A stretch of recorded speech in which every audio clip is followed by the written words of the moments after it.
Comment rentrer dans un état de flow? Alors avant tout, qu'est-ce que c'est ce fameux flow? Eh bien en psychologie positive, on le décrit comme un espace mental, un instant où on est profondément concentré, plongé dans une action. Mais on est à la fois détendu, zen dans la fluidité et à la fois ça implique un petit effort mais qui est très agréable. Et c'est vraiment, on va dire, ce juste milieu où on est vraiment absorbé par l'activité que l'on fait. Assez souvent, on est pris par notre mental et on n'arrive pas à profiter des instants ou à vraiment être dans cet état parfait qui est l'état de flow. Et justement, aujourd'hui, je vais vous montrer en 3 étapes comment faire pour arriver à être plongé dans cet état qui est très agréable. Avant de commencer, n'hésitez pas à vous abonner en cliquant ici en bas à droite car toutes les semaines, je vous publie du contenu pour avoir une meilleure vie plus heureuse et épanouie. Bon, allez, maintenant on commence. La première chose qu'il faut savoir, c'est que ce qui nous éloigne, ce qui nous empêche d'être dans le flow, eh bien c'est notre mental. C'est notre mental qui, d'une part, est toujours actif avec plein de pensées. On a plus de 20 000 pensées par jour. Donc c'est vraiment des pensées qui sont assez souvent parasites et répétitives. Je ne sais pas si ça vous est déjà arrivé de penser à quelque chose et qu'elle revienne en boucle 1, 2, 3, 5 fois tout au cours de la journée. Donc ce qu'il faudra faire, c'est déjà faire baisser un peu ce mental. Mais bon, avant de faire tout ça, il faudra déjà trouver, la première étape, c'est de trouver quelle est l'activité qui va vous faire rentrer dans le flow. Donc soit vous avez déjà une activité qui vous plaît, que ce soit une activité sportive, artistique, mais si vous ne l'avez pas, ce n'est pas grave. Vous pourrez essayer déjà tester plusieurs choses et regarder ce qui vous plaît le plus ou intuitivement vous dire bah tiens ça m'a toujours attiré l'attention, j'ai jamais essayé, pourquoi pas me lancer. Donc la première chose, vous avez déjà choisi votre activité qui vous plaît. Ça doit vraiment être quelque chose qui est connecté avec vos émotions, avec ce qui vous donne de la joie et de l'énergie et non pas avec quelque chose qui est très dans le mental parce que vos parents ont ces attentes car c'est l'activité qui est supposée être la meilleure. Non, c'est l'activité en fait qui vous correspond et qui vous plaît le plus qui est la meilleure. Alors la deuxième chose, il faudra vraiment trouver l'équilibre. En fait, c'est ça. Le flow, c'est vraiment jauger entre le plaisir, la fluidité, le loisir et aussi, on va dire, un challenge, un avancement, quelque chose qui implique une petite difficulté, mais à laquelle, en fait, on prend vraiment plaisir. Donc, admettons que vous faites de la peinture. C'est votre activité. Si vous prenez plaisir à peindre, il faudra choisir aussi un sujet qui est, on va dire, à la fois ambitieux mais qui ne va pas vous mettre vraiment dans une situation très compliquée où vous allez être stressé, où ça va être très difficile de représenter la chose que vous avez choisie. Donc ça va être de choisir quelque chose qui demande un petit effort mais qui est réaliste et réalisable.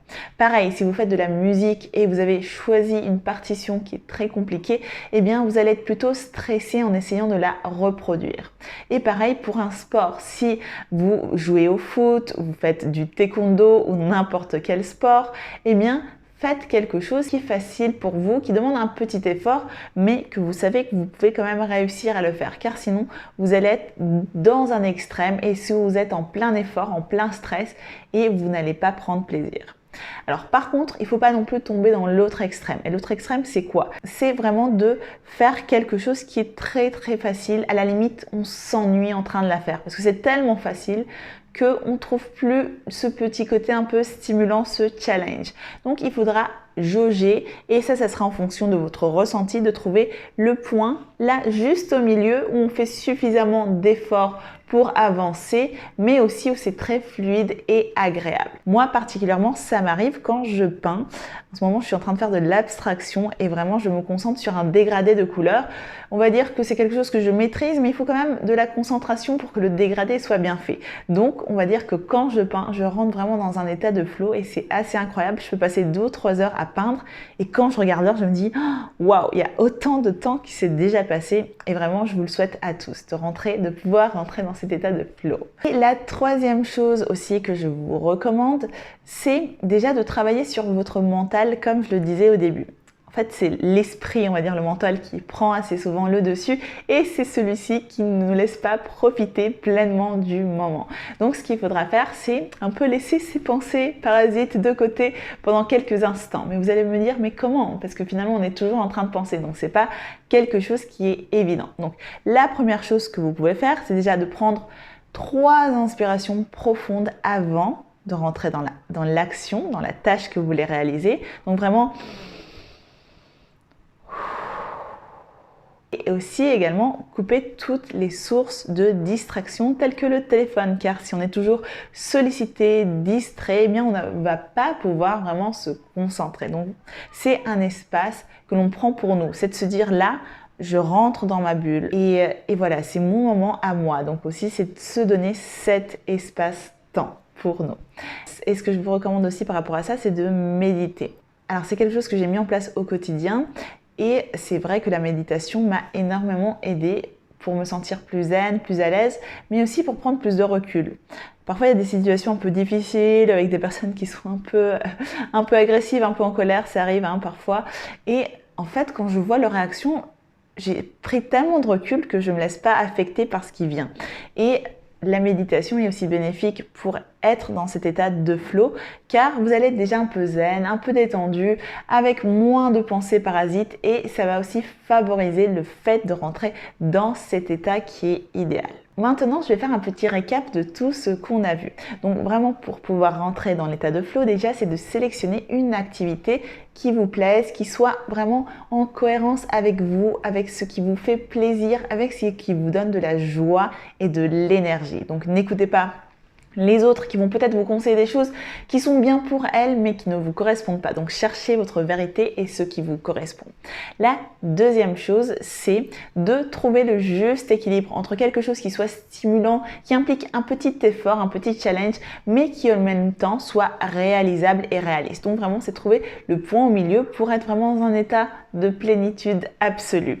Et la troisième chose, c'est d'être déjà dans un mood, dans un bon état où on est détendu, où on est relaxé, on a pris quelques inspirations au début, on s'est déconnecté du monde, on a pris ce moment rien que pour nous et si on peut méditer, eh bien c'est un plus qui va vraiment favoriser ce moment de flow. Bon, en tout cas, j'espère que ma vidéo vous a plu et surtout qu'elle vous a servi. N'hésitez pas à me dire en commentaire ce que vous en avez pensé et aussi s'il y a une activité qui vous met déjà dans cet état à certains moments ou s'il y a une activité que vous aimeriez développer. Je suis curieuse de savoir ce que vous aimez, de vous découvrir.